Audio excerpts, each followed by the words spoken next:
اعوذ باللہ من الشیطان الرجیم بسم اللہ الرحمن الرحیم وبہ نستعین وہو خیر الناصر ومعین بسم اللہ الرحمن الرحیم اللہم نبہنی فیہ ببرکات اسحارہ ونور فیہ قلبی بضیاء انوارہ وخذ بکل اعضائی لاتباع آثارہ بنورک یا منور قلوب العارفین اللہم صلی علی محمد وعلی محمد وعجل فرجہم۔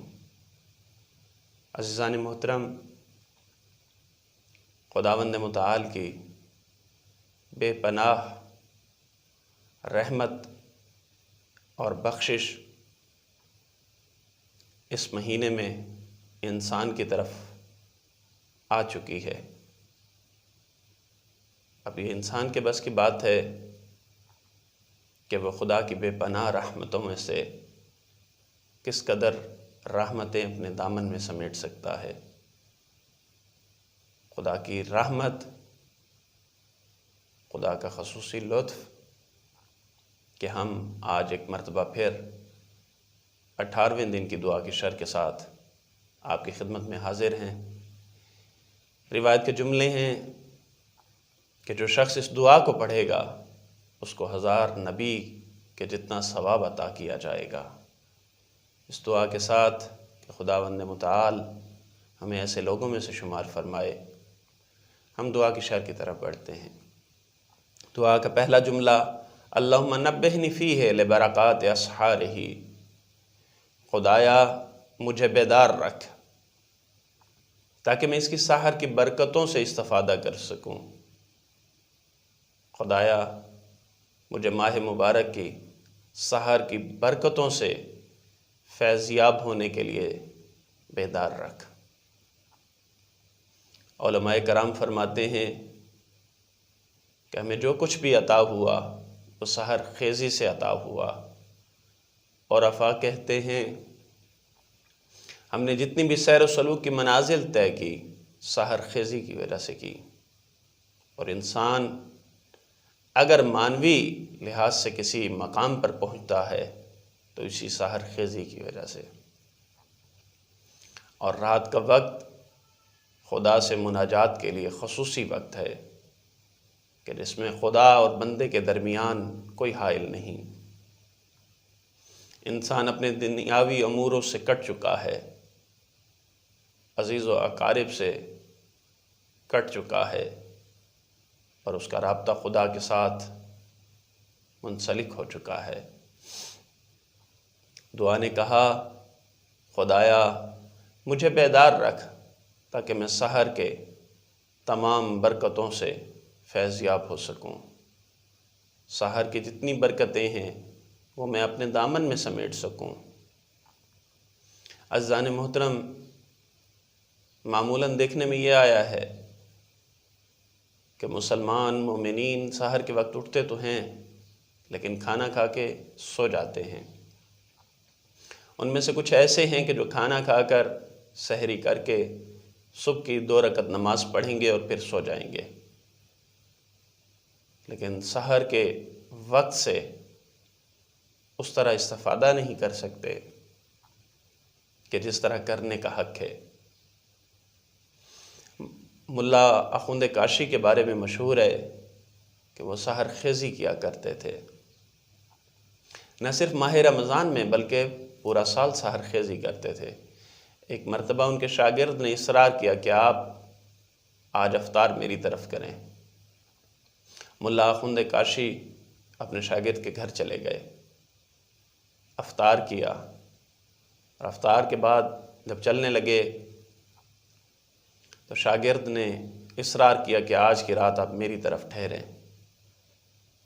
جب اس نے زیادہ اصرار کیا تو ملا آخوند کاشی نے کہا ایک شرط پر ٹھہروں گا کہ تم اپنے کام میں مشغول رہنا اور مجھے اپنے کام میں۔ شاگرد نے اس شرط کو قبول کر لیا۔ شاگرد کہتا ہے افطار کے بعد میں اپنے کام میں مشغول ہو گیا، کچھ لمحے بعد مجھے خیال آیا کہ میں استاد کا جا کر پتہ کروں کہ استاد کس حال میں ہے، استاد کو کسی چیز کی ضرورت تو نہیں۔ کہتا جب میں استاد کے کمرے میں گیا میں نے دیکھا کہ استاد عبادات الہیہ میں مشغول ہے۔ یہ کہتا ہے میں تھوڑی دیر بعد پھر گیا، میں نے دیکھا کہ استاد عبادت میں مشغول ہے۔ کہتا ہے میں پھر گیا یہاں تک کہ نماز شب کا وقت ہو گیا۔ کہتا ہے میں نے دیکھا کہ میرے استاد ملا آخوند کاشی نے نماز شب کی جو نماز وتر ہے اس کے دعائے قنوت میں دعائے ابو حمزہ سمالی کو گریہ کر کے پڑھا اور رو رو کر خدا سے مناجات کر رہے تھے۔ حکیم لقمان کے بارے میں ملتا ہے کہ انہوں نے اپنے بیٹے کو وصیت کی، میرا بیٹا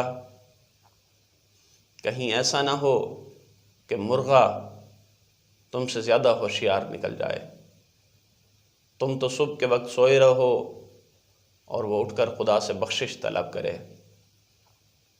اور حضرت موسیٰ علیہ السلام کی مناجات میں ملتا ہے کہ اللہ نے فرمایا موسیٰ دیکھ جو مجھ سے محبت کا دعویٰ کرتا ہے اور پھر سویا رہے، کیا ایسا ممکن ہے؟ کیا دوست کے دیدار کا مشتاق نہیں ہوتا؟ کیا وہ اس سے انس نہیں رکھتا؟ تو جو یہ دعویٰ کرتے ہیں کہ ہم خدا کے ساتھ محبت کرتے ہیں، خدا کے ساتھ دوستی کے دعویٰ دار ہیں، اور اگر رات میں سوئے رہیں تو کیا وہ دعوے میں سچے ہیں؟ اور قرآن کی آیت واضح الفاظ میں کہہ رہی ہے وَبِأَسْحَارِ هُمْ مُسْتَغْفِرِينَ، کہ وہ جو رات کو جاگتے ہیں اور رات میں خدا سے استغفار طلب کرتے ہیں۔ منفقین والمستغفرین بالاسحار، خدا کی راہ میں انفاق کرتے ہیں، خدا سے استغفار طلب کرتے ہیں اور سحر خیز ہیں۔ اس دعا کے ساتھ کہ خداوند متعال ہمیں سحر خیزوں میں سے شمار فرمائے، ہم دعا کے اگلے جملے کی طرف بڑھتے ہیں۔ وَنَوِّرْ فِيهِ قَلْبِي بِضِيَاءِ أَنْوَارِهِ، خدایا اس دن میرے دل کو نورانی اور روشن کر دے۔ دعا کے اس جملے کے اندر دو کلمے استعمال ہوئے، ایک کلمہ ضیاء اور دوسرا نور۔ معمولاً ضیاء اور نور کو ہم روشنی کے معنوں میں لیتے ہیں، لیکن اہل لغت نے بیان کیا کہ ان کے درمیان ایک فرق پایا جاتا ہے۔ ضیاء کا نور اتم اور قوی ہے، جبکہ نور کی روشنی ضعیف ہے، اور کہا کہ ضیاء کا نور ذاتی ہے، جبکہ جو نور ہے اس کی روشنائی عارضی ہے۔ اور قرآن کے واضح الفاظ ہیں الذی جعل الشمس ضیاء والقمر نورا، کہ خدا وہ ہے کہ جس نے شمس یعنی سورج کو ضیاء بخشی اور چاند کو نور بخشا۔ اور علم فلکیات میں یہ بات واضح ہے کہ سورج کی اپنی روشنی ہے جبکہ چاند کی اپنی روشنی نہیں ہے، وہ سورج سے منعکس ہو کر آتی ہے۔ اس دعا کے ساتھ کہ خدا ہمیں نور بھی دے اور ہمیں ضیاء بھی دے، ہم رسول خدا صلی اللہ علیہ وآلہ وسلم کی سیرت سے ایک واقعے کو نقل کرنے کی کوشش کرتے ہیں۔ رسول خدا صلی اللہ علیہ وآلہ وسلم فرماتے ہیں کہ جب بندہ خدا کے ساتھ خلوت کرتا ہے، خدا کے ساتھ راز و نیاز کرتا ہے، گریہ و مناجات کرتا ہے، تو خداوند متعال اس کے قلب کو نورانیت بخش دیتا ہے۔ امام صادق علیہ السلام فرماتے ہیں کہ میں نے قلب کی نورانیت کو گریے میں اور تفکر میں پایا، پل صراط کو عبور ہونے کے لیے صدقے کو مؤثر پایا۔ اس دعا کے ساتھ کہ خداوند متعال ہمیں عبادت گزاروں میں سے شمار فرمائے، ہمیں سحر خیزوں میں سے شمار فرمائے، ہمارے دل کو اور چہرے کو نورانیت عطا فرمائے۔ ہم دعا کے تیسرے جملے کی طرف بڑھتے ہیں، اور وہ جملہ کیا ہے؟ وَخُذْ بِكُلِّ أَعْضَائِي إِلَى اتِّبَاعِ آثَارِهِ، اور میرے تمام اور اعضاء و جوارح کو ماہ مبارک صیام کے آثار کے لیے مسخر کر دے۔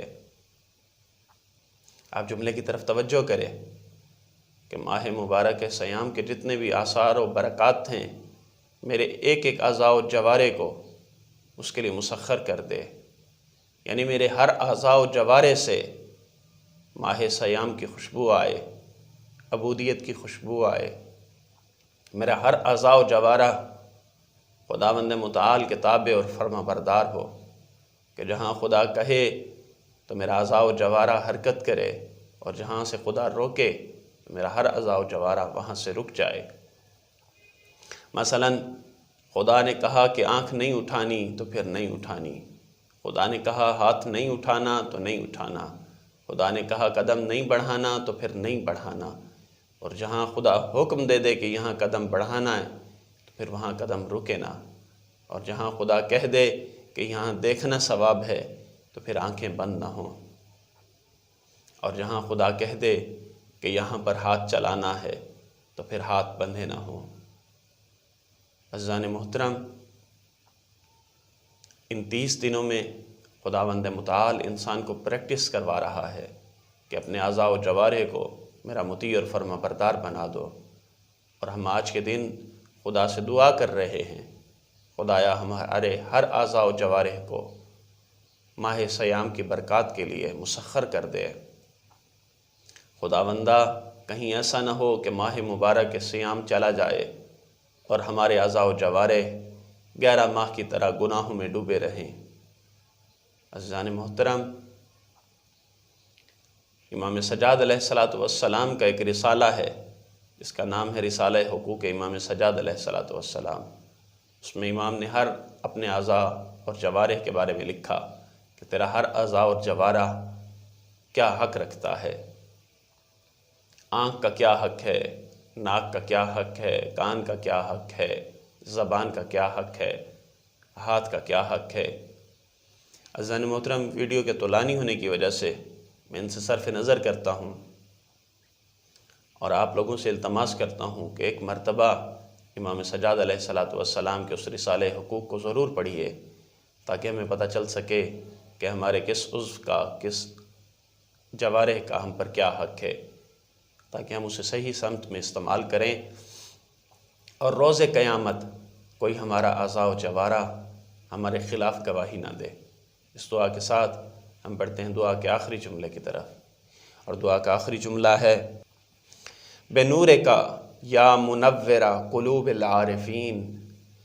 خدایا تجھے اپنے نور کا واسطہ، اے معرفت رکھنے والوں کے دلوں کو روشن کرنے والے، تجھے اپنے نور کا واسطہ، اے مومنین کے، اے عارفین کے قلوب کو منور کرنے والا، خدایا ہمارے قلوب کو بھی اپنے عرفان سے منور کر دے، ہمارے قلوب کو بھی آل محمد کے عرفان سے منور کر دے۔ اور مولا علی علیہ السلام فرماتے ہیں العارف من عرف نفسہ، عارف حقیقی وہ ہے کہ جس نے اپنے نفس کو پہچان لیا، اور پھر فرمایا کہ جس نے اپنے نفس کو پہچان لیا اس نے اپنے رب کو پہچان لیا۔ ہم میں سے یقیناً ہر شخص جانتا ہے کہ اس نے اپنے نفس کے ساتھ کون کون سے گناہ کیے، ہر شخص جانتا ہے کہ میرے کس اعضاء و جوارح نے کون کون سے گناہ کیے۔ اگر ہم حقیقی توبہ کر لیں تو پھر خدا کی طرف راستے کھل جائیں گے، اور حقیقی عارف وہ ہے کہ جو خدا کے راستے میں حائل ہر مشکل کو رون ٹالے، اور حقیقی عارف وہ ہے جو خدا کے راستے میں ہر مادی اور مانوی مشکل کو ہٹا دے، اور مادی اور مانوی مشکل کے سینے کو چیرتا ہوا خدا کی طرف بڑھ جائے۔ اس دعا کے ساتھ کہ خداوند متعال ہمیں اپنا اور محمد و آل محمد کا حقیقی عرفان نصیب فرمائے، اور ہمارے صغیرہ و کبیرہ گناہوں سے پردہ پوشی فرمائے۔ وآخر الدعوانا ان الحمد للہ رب العالمین، والسلام علیکم ورحمۃ اللہ۔ اللہ وبرکاتہ۔